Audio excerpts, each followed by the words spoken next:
The fluorescent lights in the South Side Chicago Police Precinct buzz overhead like angry wasps. It's 2 in the morning, and I can taste copper in my mouth from biting the inside of my cheek during the drive here. When Sergeant Miller called, his voice was careful, measured. "Miss Baker, we have your niece and nephew here. They're safe, but we need you to come down." I'd thrown on whatever clothes I could find and driven through the blizzard, gripping my steering wheel so hard my knuckles went white. Cooper and Piper are here. They're safe. That's all that matters. But Miller doesn't lead me to the children. His hand on my elbow is firm, almost forceful, as he guides me past the waiting area where I catch a glimpse of silver emergency blankets. He steers me into an interrogation room instead. The door closes with a click that sounds too final. Miller drops a plastic evidence bag on the metal table between us. Inside is a crumpled note, and even through the clouded plastic, I can see my name scrawled across it in Sloane's handwriting. "Miss Baker." Miller's voice has lost all warmth. "Can you explain why a wealthy Lincoln Park architect would send 2 small children to a frozen industrial wasteland in the middle of a blizzard?" The words hit me like a fist to the stomach. "What? I didn't—" "Child abandonment is a felony in Illinois." He leans forward, and I can smell the coffee on his breath. "Child trafficking carries even heavier penalties. You want to start explaining?" My hands shake. "This isn't real. This can't be happening. There's been a mistake," I say, but my voice comes out strangled. "I live at 2400 North Clark, Lincoln Park. The children, where were they found?" Miller's eyes don't leave my face. 2400 South Clark Street, an abandoned industrial park, during a blizzard warning, dressed in summer clothes. The difference hits me like ice water. North versus south. 1 letter. 2 completely different worlds. My address is tree-lined streets and boutique coffee shops.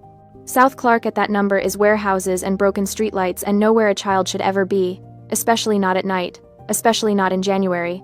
I have to stop, breathe. I told my sister no. I sent her an email. I have proof. Miller crosses his arms. "People send emails to cover their tracks all the time, Miss Baker. You'd be surprised how often we see that. 12 hours ago, I was at my drafting table, racing against a deadline that could make or break my career. The city park bid.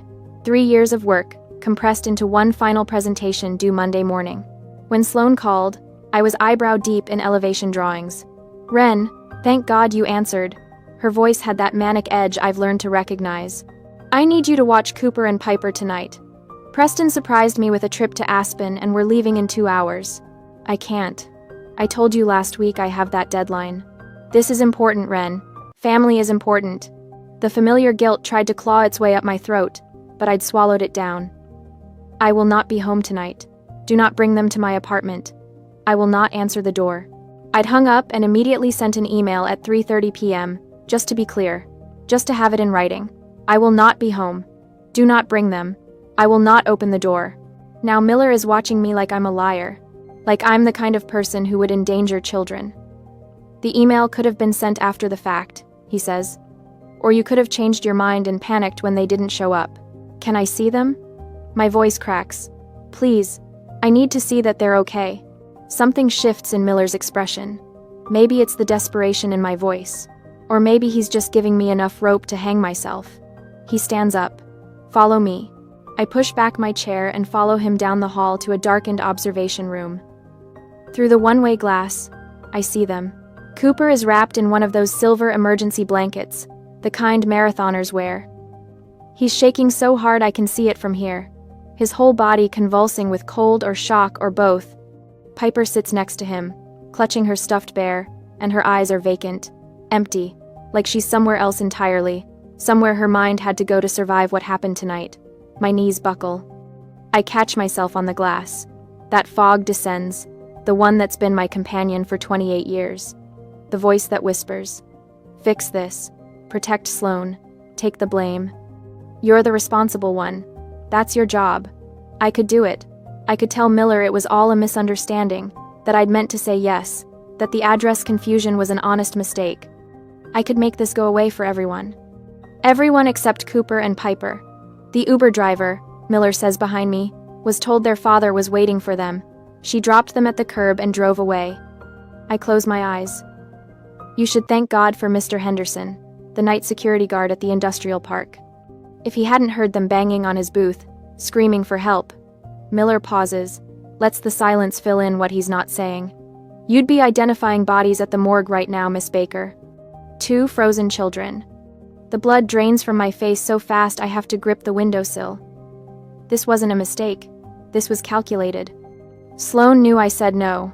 She read that email I checked, and the read receipt showed 3:47 p.m. She'd opened it, absorbed every word, and then she'd done this anyway. Punishment for daring to set a boundary. Punishment for choosing my career over her convenience. She'd sent them to die. I turned to face Miller. My hands are still shaking, but my voice is steady. I didn't call that Uber. I have the email I sent refusing to babysit. I have proof I told her no. I meet his eyes and don't look away, and I'm not covering for her this time. The words feel like stepping off a cliff. 28 years of conditioning, of being the good daughter, the reliable sister, the family fixer, all of it crumbles away. Miller studies my face for a long moment. Then he motions back toward the hallway. Let's go back to the table, Miss Baker. We'll start from the beginning. Miller's phone sits on the metal table between us like a grenade. You said you can prove you told her no. Let's see it. My fingers fumble with my phone, pulling up the email thread. The timestamp glares back at me. 3:30 p.m. Read receipt. 3:47 p.m. I slide the phone across to Miller, watching his eyes scan the words I'd typed 12 hours ago, back when I'd still believed a clear boundary might be enough. I need to make a call, I say. My voice sounds hollow. Declan, her husband, he's in Cleveland for a conference. He can verify I never agreed to this. Miller studies me for another long moment, then nods. FaceTime. I want to see his face when he answers. My hands shake as I dial. The phone rings once, twice. Then Declan's face fills the screen, the quiet hum of a hotel room behind him. He rubs his eyes, looking exhausted. Ren? His voice is rough with sleep. I just got into Cleveland. It's 3 a.m, what? Miller leans into the frame. Mr. Montgomery, this is Sergeant Miller, Chicago Police. I need you to verify something for me. Did your wife tell you that her sister agreed to watch your children tonight?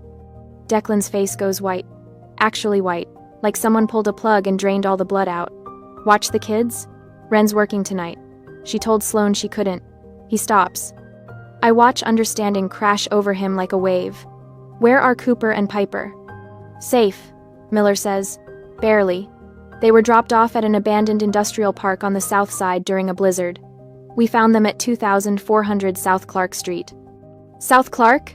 Declan's voice cracks. Ren lives on North Clark. How did... Another pause. Longer this time. When he speaks again, his voice is ice.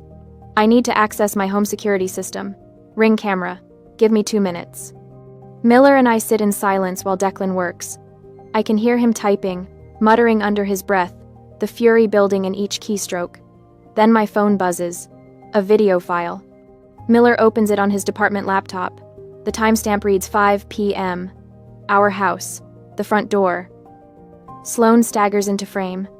A wine glass dangles from her left hand, the stem gripped so loosely it's a miracle it doesn't shatter on the floor. She's swaying, actually swaying, like a tree in high wind.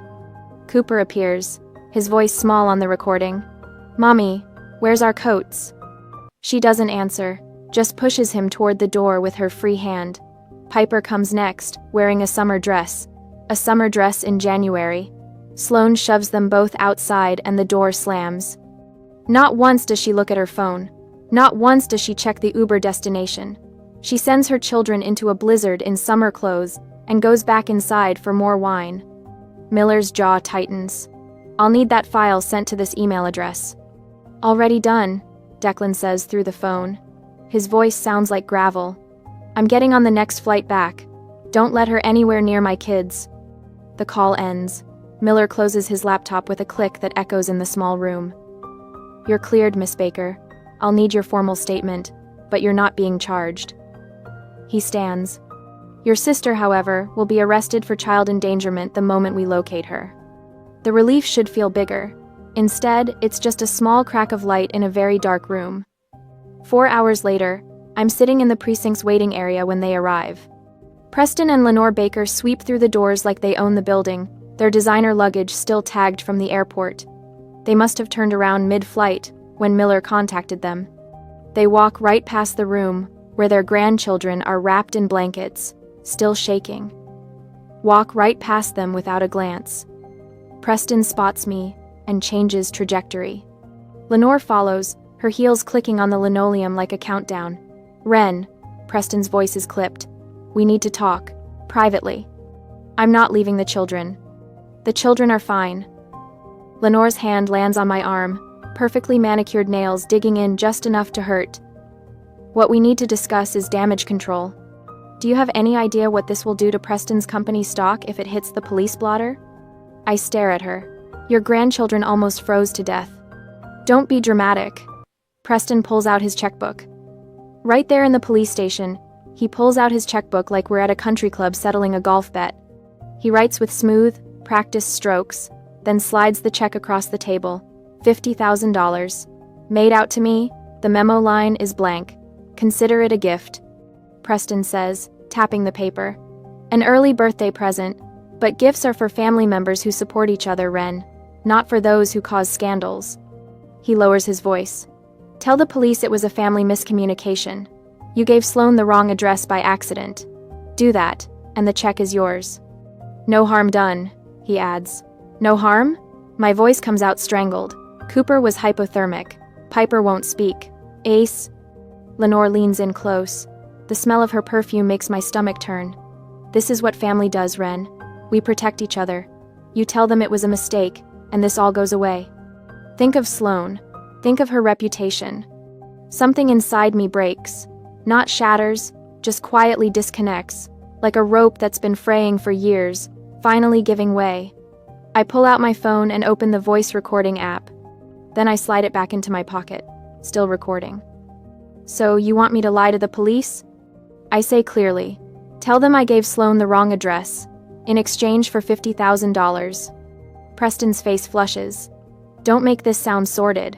We're offering to forgive your student loans." "A gift in exchange for perjury." "Think about the family," Lenore hisses. "Think about everything we've done for you."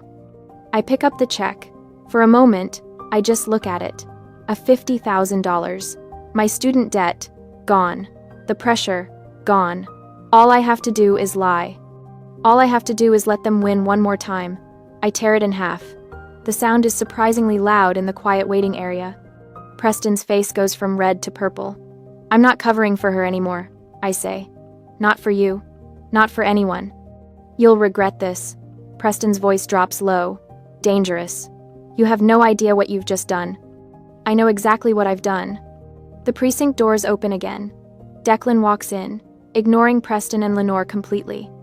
He looks ragged, like he ran all the way from O'Hare, but he goes straight to the room where the children are, drops to his knees, and pulls them both into his arms. The first parent to prioritize them all night. Behind him, a woman in a charcoal suitcase enters. Elena Russo. The family law attorney I called 2 hours ago while sitting in this waiting area, watching my parents' true natures reveal themselves. Elena's eyes meet mine. She nods once. The war has started. But this time, I'm not fighting alone. In the morning, I'm staring at my phone when the first notification pops up. A Facebook tag, then another, then 5 more in rapid succession. My stomach drops before I even open them. Sloane's face fills my screen, makeup streaked artfully down her cheeks. The photo is professionally lit, like she waited for the golden hour to post her misery. The caption makes my hands shake. "When your own sister turns against you during the darkest moment of your life, I trusted her with my babies. I don't understand what went wrong, praying for understanding and forgiveness." The comments are already piling up. Dozens of them. Hundreds. "Oh my God, Sloan, I'm so sorry. Family should stick together. This is awful. What kind of sister does this?" My phone rings. Aunt Carol. I silence it. It rings again. Uncle Jim, then Cousin Beth, then numbers I don't even recognize. I'm sitting on my apartment floor in yesterday's clothes, watching my entire extended family turn against me in real time, when my work phone buzzes. Marcus wants to see me. Now. The elevator ride to the senior partner's office feels like riding to my execution. I've worked at this firm for 6 years, clawed my way up from intern to associate. The City Park bid was supposed to be my breakthrough, proof I could handle major projects. Now I'm about to lose everything because my sister is a monster, and my parents have money. Marcus's assistant won't meet my eyes as she waves me in. He's standing at his window overlooking the Chicago River, hands clasped behind his back. On his desk, I can see the glow of his laptop screen. "Sit down, Ren." I sit. My throat is so tight I can barely swallow. Marcus turns around, and I brace for the words. "We have to let you go. The firm's reputation. I'm sure you understand." Instead, he rotates his laptop to face me. The email is from Preston Baker. Subject line: urgent matter regarding employee conduct. I skim it. Each word a fresh knife wound. Child endangerment. Police investigation. Unfit to represent the firm. The contract he's referencing, $2.3 million for a mixed-use development in Evanston, sits there like a threat. Keep Ren Baker employed, lose the contract. Mr. Baker sent this to me and the other 3 senior partners at 6:42 this morning, Marcus says. I can't breathe. This is it. 6 years, gone. I don't like bullies, Ren. My head snaps up. Marcus closes the laptop with a deliberate click. I've known Preston Baker for 15 years. He's a mediocre developer who inherited his father's company and has been coasting ever since. His contracts are never as valuable as he claims, and his threats are usually empty. The $2.3 million is actually $1.8 million, and we both know it.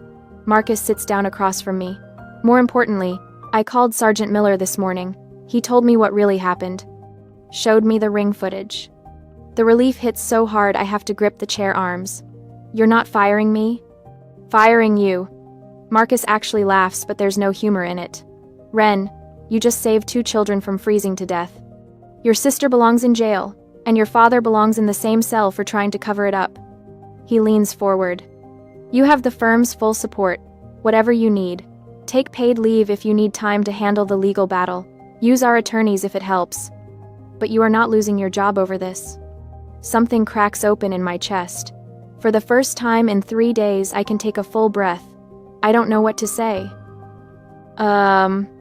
Say you'll bury them. Marcus's eyes are steel.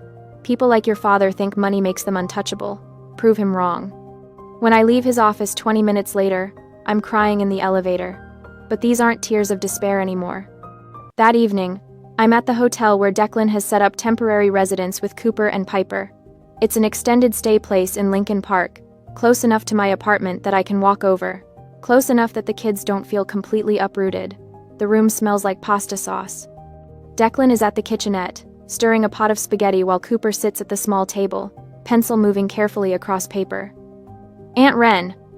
Piper crashes into my legs, and I scoop her up. She's warm and solid and alive. Hey, Butterfly. What are you drawing? Cooper's teaching me buildings. She wriggles down and drags me to the table. Cooper's sketch is surprisingly good. Clean lines, proper perspective. It's my apartment building, rendered in careful detail. This is amazing, Coop. He shrugs, but his ears turn pink. You made it look easy when you showed me your drawings. We eat dinner together. Real dinner, not the frozen meals I usually microwave. Declan made garlic bread. There's salad. Piper tells me about a butterfly she saw even though it's January and I'm pretty sure she imagined it. Cooper stays quiet but eats 3 helpings. It feels normal. Bizarrely, impossibly normal. After dinner, while Declan does dishes, Piper climbs into my lap on the couch. Aunt Ren? Her voice is small. Are you mad at Mommy? Every answer I could give feels like a landmine. I choose my words carefully. I'm sad she made choices that hurt you. Piper nods against my shoulder. She was drinking the special juice, the kind that makes her voice loud. Wine. She means wine. I close my eyes and hold her tighter. Cooper appears in the doorway, his sketch pad clutched to his chest. He's been so quiet since the police station, barely speaking above a whisper. I thought we were going to die in the snow. The words are flat, factual, worse than crying would be. Declan freezes at the sink, his back rigid. I kept telling Piper we'd be okay, but I didn't believe it. It was so cold. And there was nobody there, just empty buildings and snow. Cooper's knuckles are white around his sketch pad. I couldn't feel my fingers. Piper stopped crying, and I thought, I cross the room and pull him into my arms. He's 9 years old, and he shouldn't know what it feels like to think he's dying. You were so brave. I whisper into his hair. You kept your sister safe. You found help. You were so brave. I don't want to be brave. His voice cracks. I want to be a kid. Later, after both children are asleep in the bedroom, Declan and I sit in the dim kitchenette. He's drinking coffee even though it's nearly midnight. I'm drinking tea that's gone cold. I've been blind, he says finally. She's been drinking for years, hasn't she? I could lie. Protect Sloane one more time. But Cooper's words are still echoing in my head. I thought we were going to die. Yes, since before Piper was born. Declan's jaw tightens. You knew. I knew. I covered for her. I made excuses. The confession tastes like ash. I thought I was helping. I thought if I just supported her enough, loved her enough, she'd stop. We can't fix people who don't want to be fixed. The silence stretches between us, but it's not uncomfortable. We're both mourning the same thing, the family we thought we had. I'm filing for sole custody tomorrow, Declan says. My phone buzzes before I can respond. Elena Russo, texting at midnight. Sloane filed an emergency motion for immediate return of the children, hearing in 10 days. She's claiming you gave the driver the wrong address out of jealousy, and that Declan is guilty of parental kidnapping. I show Declan the message. His face goes carefully blank, the way it does when he's furious. Let her try, he says quietly. My phone buzzes again. This time it's a text from an unknown number, but I know who it is before I even read it. You started this war. We'll finish it. Preston. I look at Declan. He's staring at the bedroom door, where his children are finally sleeping peacefully for the first time in days. Are we ready for this? I ask. We're protecting the children. His voice is steady. Final. Whatever it takes. The next morning, Elena's office smells like old books and strong coffee. We sit in leather chairs that probably cost more than my monthly rent, and she's laying out her battle plan with the precision of a surgeon marking incision points. We're not going for the knockout in the preliminary hearing, she says, sliding a yellow legal pad across the desk. Her handwriting is sharp, angular. We're setting a trap. Declan leans forward.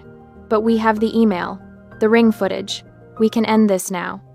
The footage shows negligence, maybe intoxication, Elena counters, tapping her pen against the pad.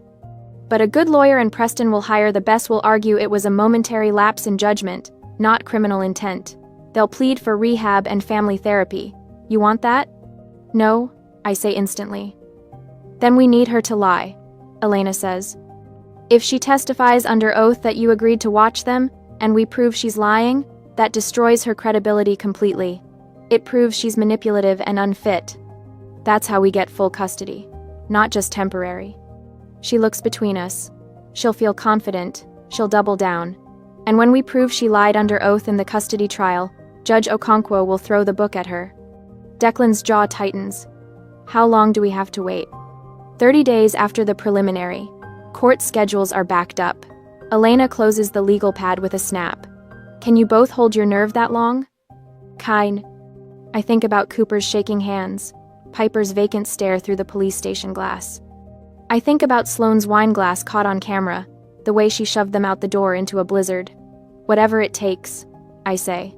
On the preliminary hearing, the Cook County Family Court is all dark wood paneling and fluorescent lighting, the kind of institutional space designed to make you feel small. The gallery benches are hard, unforgiving.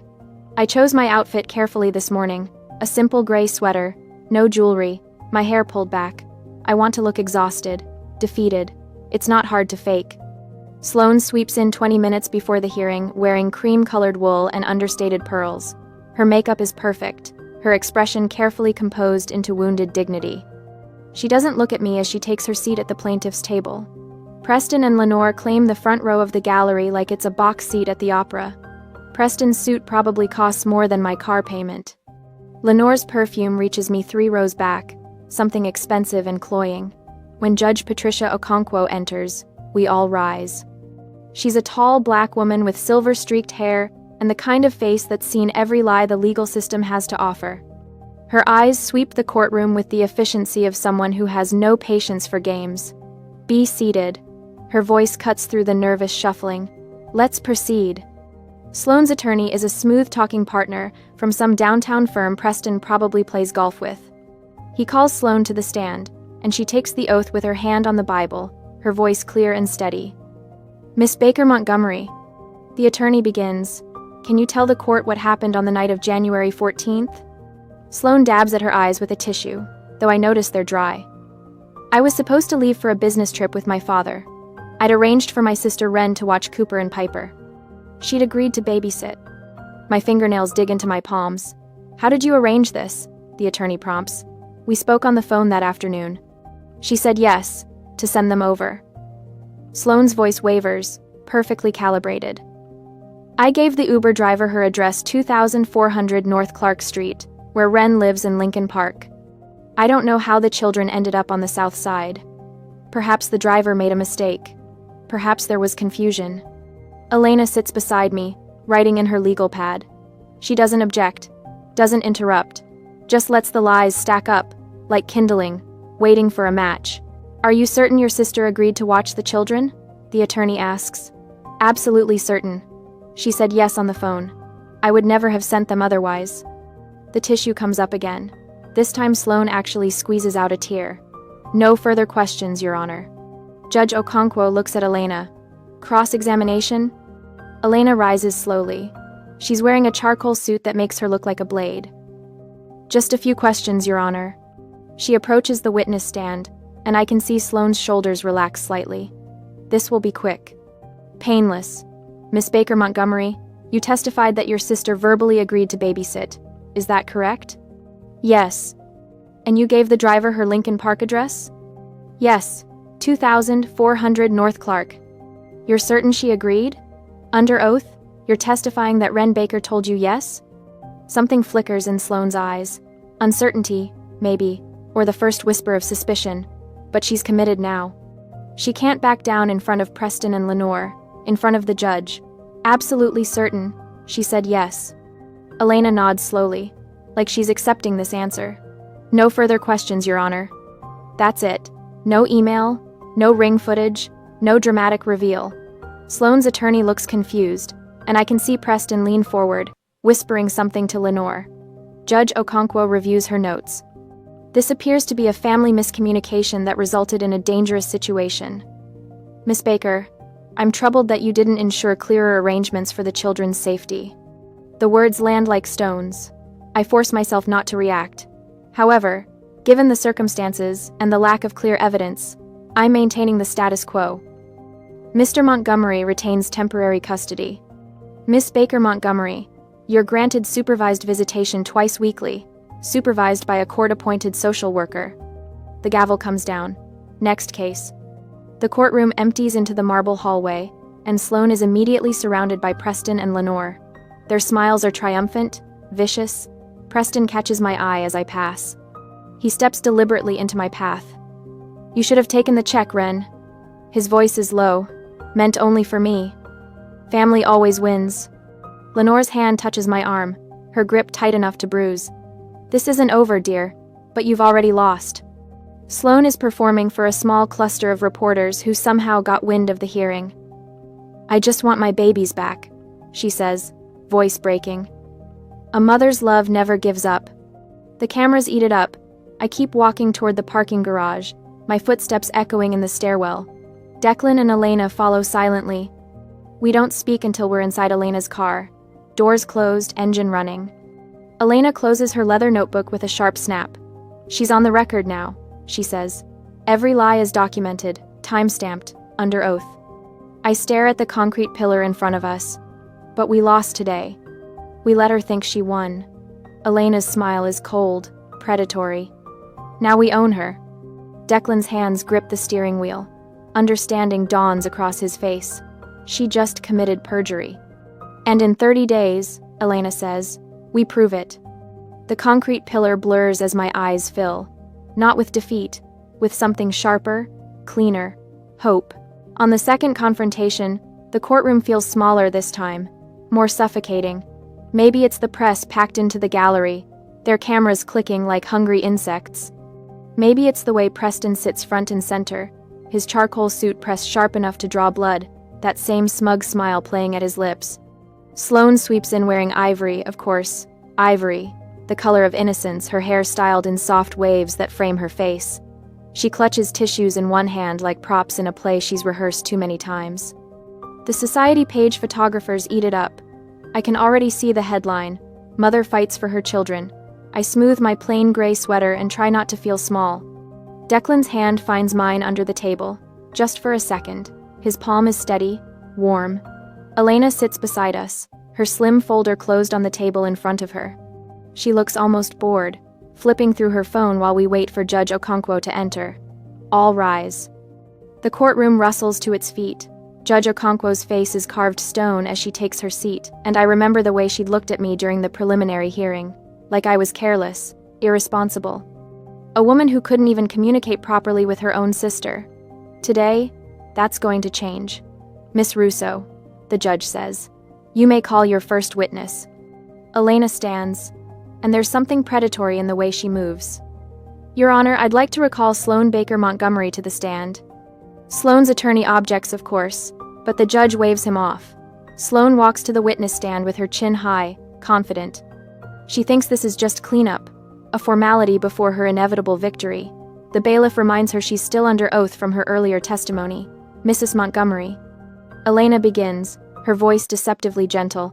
"During the preliminary hearing last month, you testified under oath about the events of January 14th. Is that correct?" "Yes." Sloane's voice is steady.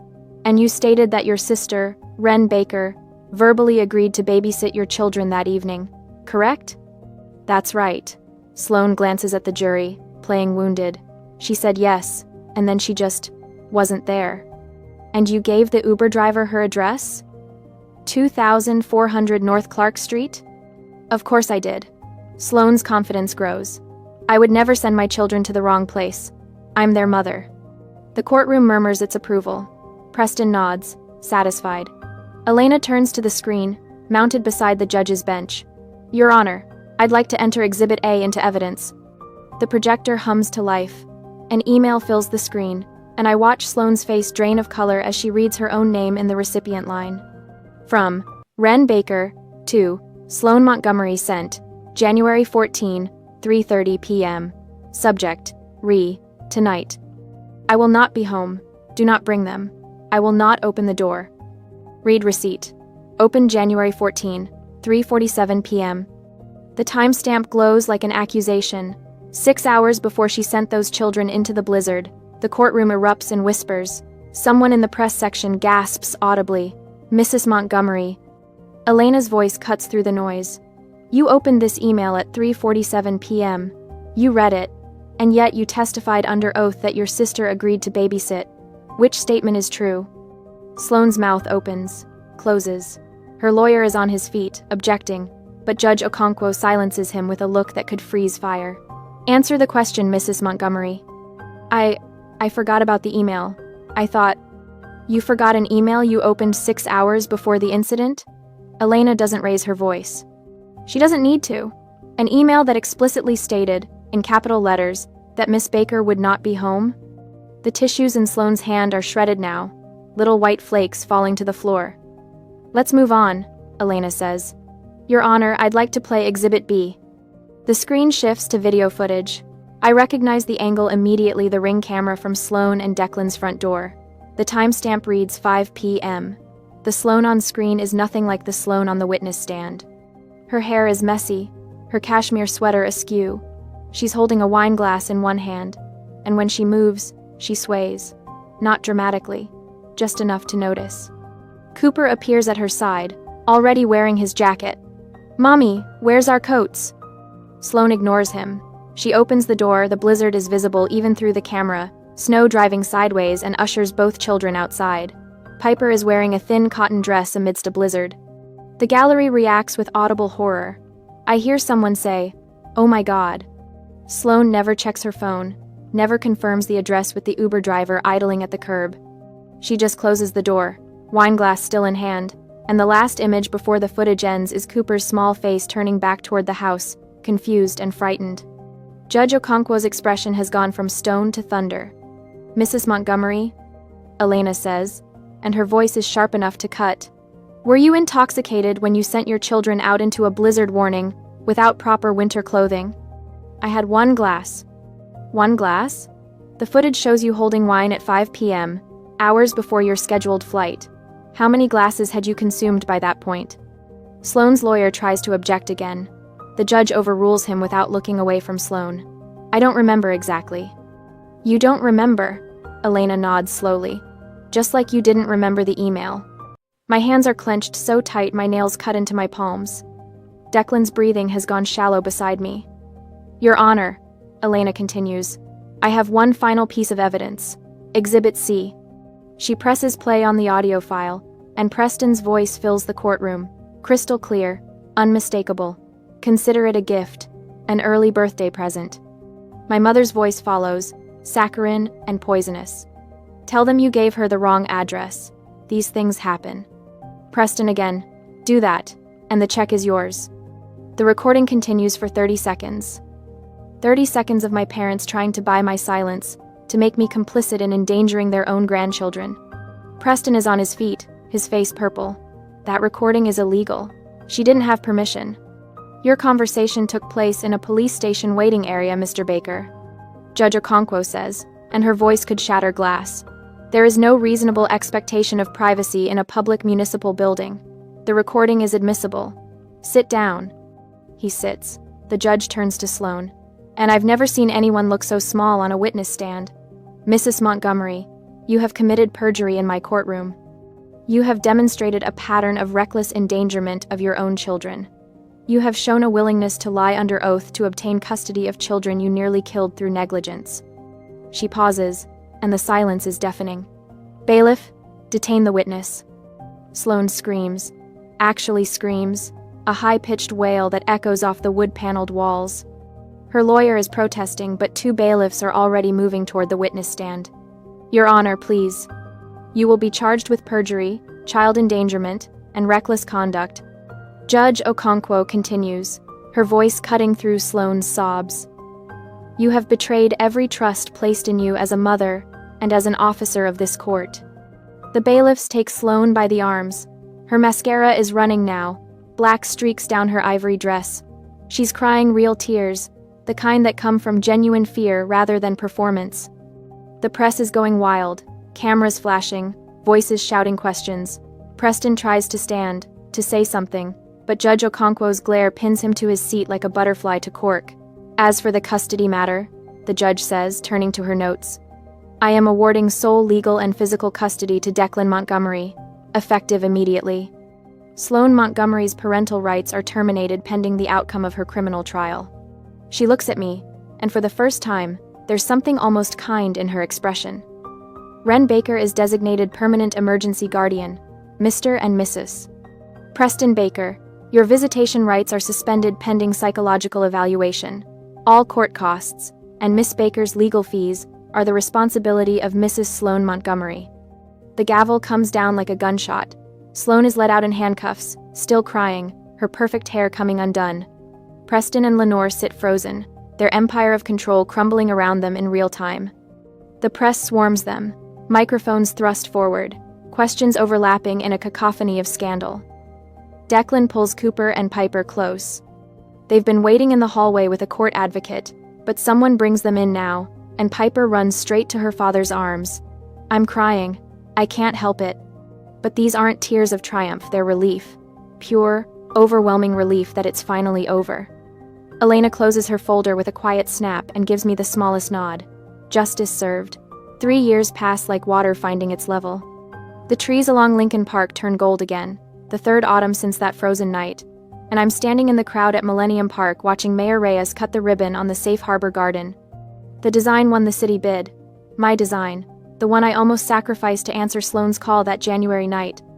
Reporters cluster around the mayor, cameras flashing, but I'm watching the children streaming toward the play structures. The centerpiece is a climbing tower with protective netting, inspired by Cooper's hotel sketches during those first terrible days. Not a memorial, A sanctuary. Marcus claps me on the shoulder. Hell of a thing, Baker. Your name's going on a plaque. I shake my head, throat tight. The work speaks for itself. That evening, I stand in my kitchen chopping vegetables for Sunday dinner, while Cooper sketches elevation drawings at my table. He's 12 now, all gangly limbs and serious concentration. His pencil moves with the same precision I use on blueprints. Aunt Wren, how do you make the perspective lines converge without them looking wobbly? I lean over his shoulder, guiding his ruler placement.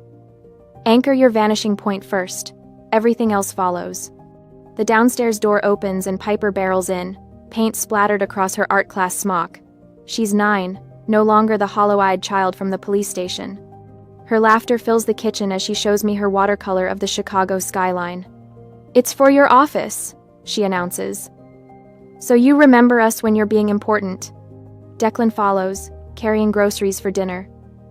We live in a 2-flat now, separate apartments but shared meals, shared lives, not romance, something better. Family built on choice rather than blood. Later, Cooper's middle school graduation ceremony fills the auditorium with proud parents and restless siblings. I sit between Declan and Marcus, watching Cooper take the stage as valedictorian. His suit is slightly too big, bought with room to grow, and his hands shake holding his speech. Real family, he says, voice cracking then steadying, are the people who show up when you're scared. His eyes find mine in the crowd. I'm crying before I can stop myself, and Declan squeezes my hand. The standing ovation thunders through the auditorium. Cooper grins, embarrassed and proud, and I think about the shivering boy in the silver blanket, how far we've traveled from that frozen night. My journal entry that night is short. I used to think love meant accepting everything. Now I know love requires boundaries. The next afternoon, Cooper sprawls on my couch, troubled. My friend Jake, his mom keeps borrowing money from him, like his birthday money, his summer job savings. Is that normal? I set down my coffee carefully. What does Jake say about it? He feels guilty saying no. She's his mom. The familiar trap. I recognize it like my own reflection. You can love someone and still protect yourself, Cooper. Those two things aren't opposites. He considers this, then nods slowly. The lesson landing. The cycle breaking. I never responded to Preston and Lenore's letters. They arrived monthly at first, then quarterly, then stopped. Peace found me in distance, not reconciliation. Some relationships don't heal, they just end.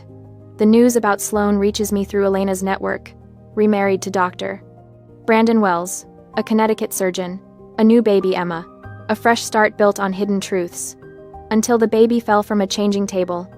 A minor bump, a precautionary hospital visit, a routine background check. The CPS flag appeared like a ghost. Termination of parental rights, severe neglect, Illinois 2022. Elena called to tell me, Wells' parents have emergency custody, he's filing for divorce, the past doesn't stay buried, Ren. I feel nothing, not satisfaction, not pity, just the clean emptiness of a closed chapter. The evening of Cooper's graduation, the three of us stand on my balcony watching the sun set over Chicago. The skyline glows copper and gold, the same colors as the autumn leaves in the park we built together. Cooper suddenly wraps his arms around me, tall enough now that his chin reaches my shoulder. Thanks for not taking the money, he whispers. My chest tightens. Thanks for being brave enough to tell the truth. Declan's arm comes around both of us, solid and sure. We built something better than what broke. The city spreads below us, millions of lights beginning to flicker on as darkness falls. Somewhere in that vast sprawl are other families making impossible choices, setting necessary boundaries, choosing safety over silence. Laughter drifts up from the street below. Piper calls from inside, asking if we want hot chocolate. Cooper pulls away to help her, and I'm left standing with Declan watching our chosen family move through the warm light of home. This apartment, this life, this truth, better than blood, better than lies. The north side wind carries the scent of autumn and possibility. We've built our safe harbor, and it holds.